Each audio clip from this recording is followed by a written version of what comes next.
Monster Hunter Wilds high rank feels like quite a different game from low rank, and I think if you're a traditional Monster Hunter fan, high rank is way more enjoyable. At least in my opinion, I prefer high rank over low rank. Welcome back, Classy Crew, to another journal as I play through Monster Hunter Wilds and document my review of it as I play through. It's a very different style of documenting, but here we are.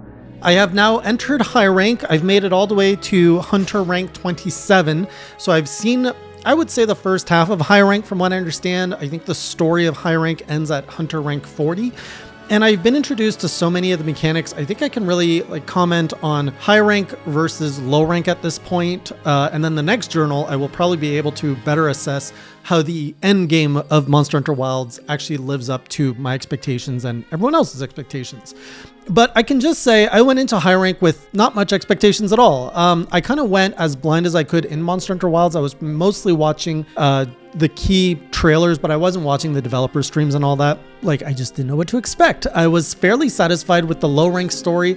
Here, so far, I can say it's a lot lighter. The story kind of revolves around the frenzy, which is very much a callback to Monster Hunter 4.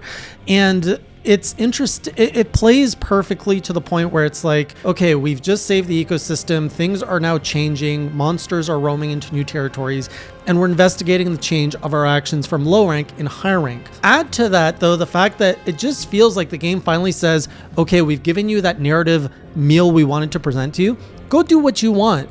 And it really felt like at this point, the training wheels came off. And I get that a lot of Monster Hunter games, that's what it is. Low rank is kind of the tutorial. Higher rank is where the real game starts. But the contrast is so much bigger in Monster Hunter Wilds because literally low rank, while you can do optional quests, it doesn't feel like the game ever encourages you because you're on such a heavy narrative path that straying off of it almost feels like you're forcing to get off the rails to be like, no, I want to go hunt this and get this cool armor, this cool weapon. I personally felt that when I was playing low rank, I wanted to see what was coming up next because there was so much narrative impact and storytelling happening. Now in high rank, it's sprinkled in of oh, we should probably go check out what's going on over there. Why is this new monster in this habitat? But then meanwhile, all of these characters at the camp are all putting you on side quests, which they call optional quests in this one. The fishing lady, she's like, hey, you want to learn how to fish? There's some fish you can find. You got Classy, who's your Palico, who's coming up with new ideas for tools that he can use to help you out. And then if you go on these quests, you get more tools. Same thing with Gemma and Werner. They all come up with these new tools that you can add to your arsenal if you go do those optional quests. And the optional quest in this game finally gives me something I've wanted ever since I've gone into the franchise, where I felt that this is what I wanted. I wanted a little bit more narrative element in my side quests.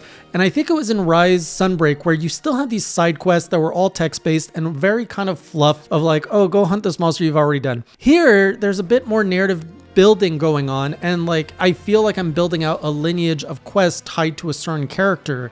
And so I'm motivated to be well, I want to help this person. What's going on? Let's go through this quest list and keep doing whatever they want from me so that I can get more of this little side narrative from it. So I love that aspect of it. And I also like the fact that now all the monsters are basically higher rank in Expedition, and the game's go, venture forth. And I spent a good amount of time in the desert just wandering and looking around and actually exploring, which I feel is something I was expecting to do in low rank. And yes, I could have done it in low rank, but it never, as a player, I never felt motivated to do that. But now in high rank, because I feel I have more breathing room, I can just roam around. And in fact, in the desert, I came across this little blue fast thing. And I was like, what is this thing? And my first thought is, this is probably a rare endemic. And everyone's like, holy heck, that is a rare endemic. And so I chased it for a while. It was running super fast. I couldn't get it. Everyone's like, you got to use a screamer pod. Well, I didn't have a screamer pod. So I found these rock burst pods, I think is what they're called. And I was like, all right, maybe this thing can stun it. And I shot it and I saw the sparkle. And I was like, oh, it did stun it, I think. And I wasn't sure. And I threw it again because I thought I had missed it and I needed to hit it. Well, I hit it. And it didn't stun it, it killed it. So I killed my first rare endemic life form. And I really hope it doesn't take too long to respawn, because those things are usually very hard to find. and I feel bad for killing it. It was just really sad. I was like trying to put my net on it. Of like, maybe I can capture the corpse and it'll count. It doesn't count. You also, in a high rank, I found it so interesting that this is where the game teaches you how to capture. And so the first new monster of high rank is Jan Kutku, which I'm like, oh, here he is. I saw him in the preview material. And this is where like they teach you how to capture. And I was like, okay, well, I'm hunting it. I was like, where are my traps? And it's only like later in the quest, like they lock you out of it. They're like, nope, you're not smart enough for traps yet. You gotta wait until it's ready to be captured. And then Alma's like, here are your traps, here are your trank bombs, go off and do your thing. So as someone who's familiar with the game, it felt so weird to have my hand held in my first capture quest to that level. But I had a good time with Jan Kutku. In fact, all of these returning monsters that I experienced in high rank had some pretty good I had a pretty good experience with them. I guess Jan Kutku actually gave me a little bit more of a trouble than I expected. But also, I went with a whole new weapon. I thought of what is one of the weapons I am least familiar with and that I know I don't play well, and that is dual blades. And so I went against Jan Kutku with dual blades, and I spent quite a bit of time this past week learning dual blades, and I got somewhat better. And this weapon, I just can't help say it, it's disgusting how much flurry of damage you do. Now that's offset by your numbers are tiny. You know, I'm used to my switch axe going like whoop, boom, and big number, and this one's just like it's like death by 1,000 cuts, and it's crazy. So I learned that you basically have an adept dodge for those of you who play GU, or basically that you have a perfect dodge which like lights you blue and then you just hop and attack. So if you just keep perfectly dodging the monster, you're like in this super ninja mode that just destroys the monster. Then when you're actually like, then you open up some wounds and then you go all like Attack on Titan on this thing where you like grapple onto him and just like spin across its back, which is also freaking mind-blowing. And then after a few fights, I didn't do this on the Jan Kutku, I learned if you keep hitting the top two face buttons, you're like doing something like a blade dance or something, and you get different levels of blade dances. So you just charge, and I think I went up to blade dance level 3, and someone told me you can go up to level 5. I think I'm gonna have to practice on a tree or something to figure out how to get to level 5. But this is just disgusting. You're just like, numbers are everywhere, and the hunter, are everywhere, and you're just assaulting this monster. It's so crazy. It's so fast. It's pure injection of dopamine, and I'm glad I learned how to play it. But man, I can do the moves, but I cannot coordinate it with a monster because I'm so used to like monster attacks. I sidestep, I hit, like slower weapons in that sense, that with the dual blade, you don't care. You're just like, it's just constant like attack. It's so aggressive. So because I was learning the dual blades on the Jan Kutku, I was getting juggled a little bit. I was like, oh my goodness, PTSD coming back. This is like Monster Hunter 1 all over again. But I didn't do that bad. I did end up capturing him. All my hunts, I have to say, all my hunts have felt really comfortable. I'm not at the point where I feel my hunts are too short. Like I know a lot of people have complained, but also I'm not optimized. I'm still using end of low rank weaponry. In some cases, I have built a high rank weapon of the low caliber. And my armor, the only thing I did is I went straight to get my high rank hat. I'm like, where's that chicken?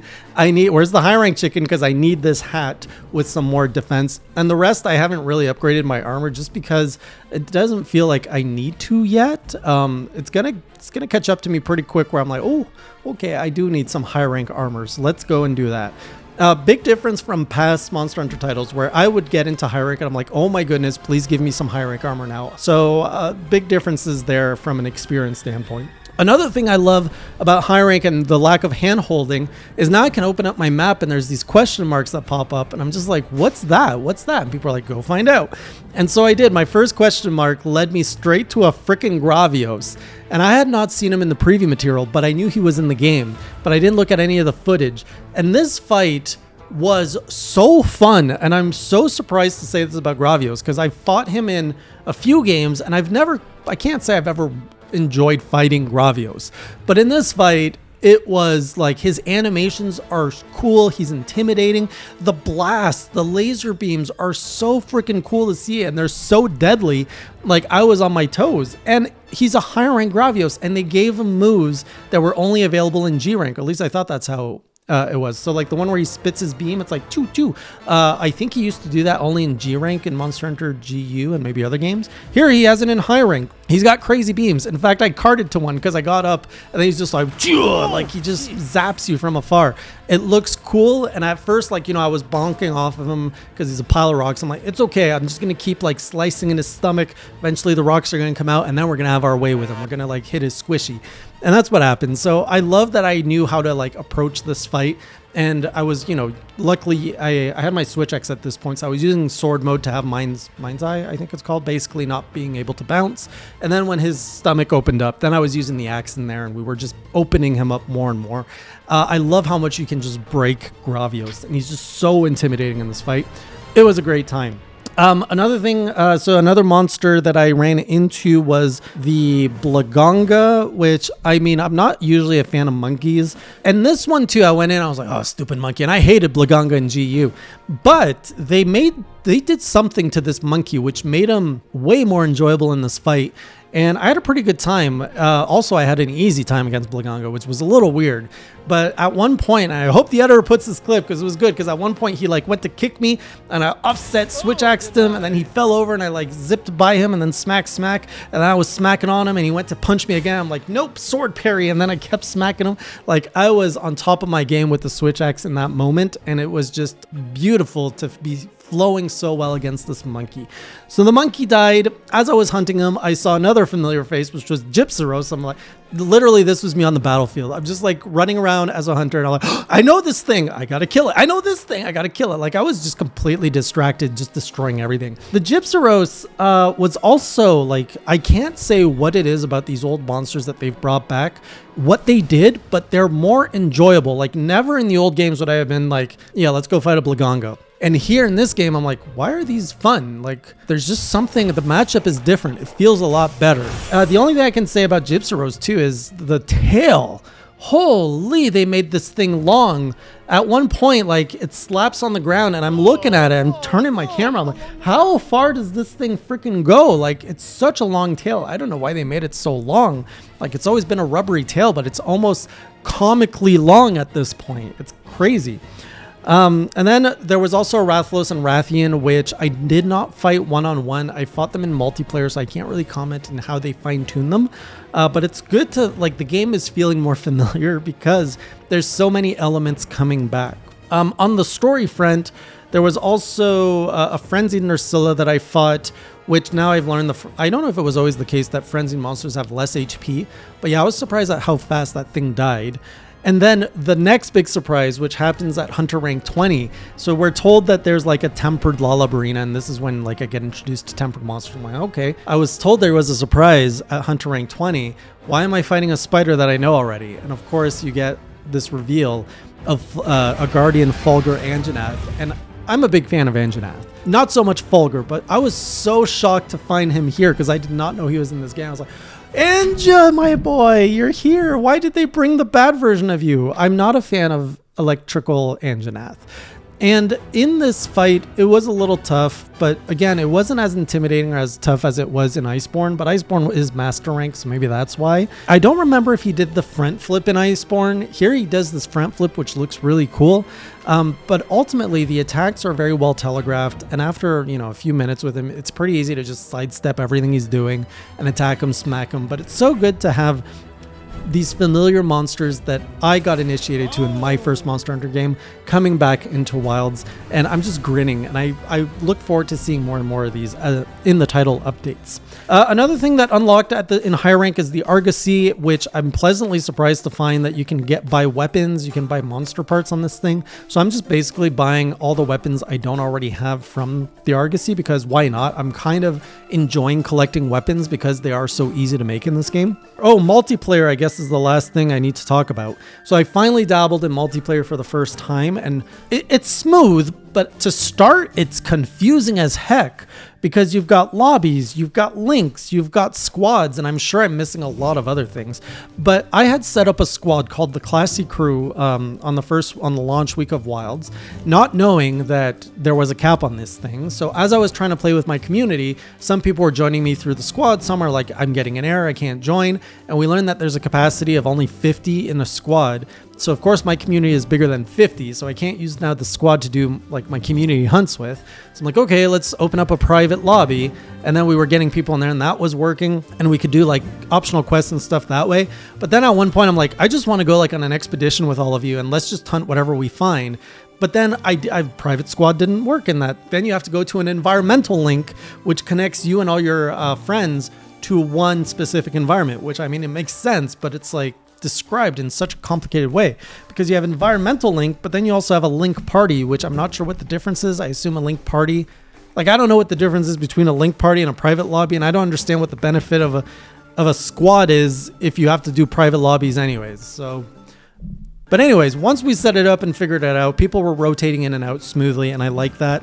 I like that you can go on the hunt while people are preparing, not like the old world. And we were just having a good time. But also, this is one part I'm not a big, like, multiplayer is fun for grinding and shenanigans, but when it comes to difficulty, they're like, it just leaves the room. There is no difficulty at this point. It's just you going crazy on monsters and just laughing with your friends. That's really what multiplayer is at this point, at least where I'm at. I'm not at the end game yet. Maybe it's a bit harder there. At one point, because I was making so many jokes that dual blades are just so disgusting in this game, someone recommended, what if you all went with dual blades and just destroyed a monster? And we're like, let's do that. So all 4 of us went off with dual blades, and I chose a monkey because what better thing to beat up on than a stupid monkey? We went after Blaganga, and we just went like, wacha. We were just like attacking it from all different directions. I think I was getting interrupted a lot because I was not able to do my combos as smoothly as when I was playing alone. I was like, are you guys interrupting me? And everyone's just like, what? And like nobody was acknowledging me. I'm like, okay, I guess I'll just also slice. So dual blades was quite a fun time. Now I want to dabble with more weapons in high rank, and I think the next one I'm going to mess around with is probably Sword and Shield. I've heard that one is also disgusting in here. And eventually I got to try Gun Lance too. At one point in multiplayer, someone was using a Gun Lance and they started off with like a blast or something, and it like just filled my screen with this huge like just boom. I was like, what the heck was that? Was that a Gun Lance? Like, holy, that's huge. I don't know if it was the Wyvern Fire or just a normal blast or something, but it was impressive. So the shenanigans of multiplayer are going to continue. I will be continuing upgrading my hunter rank until I at least get to 40 so that I can comment on the end game of this game.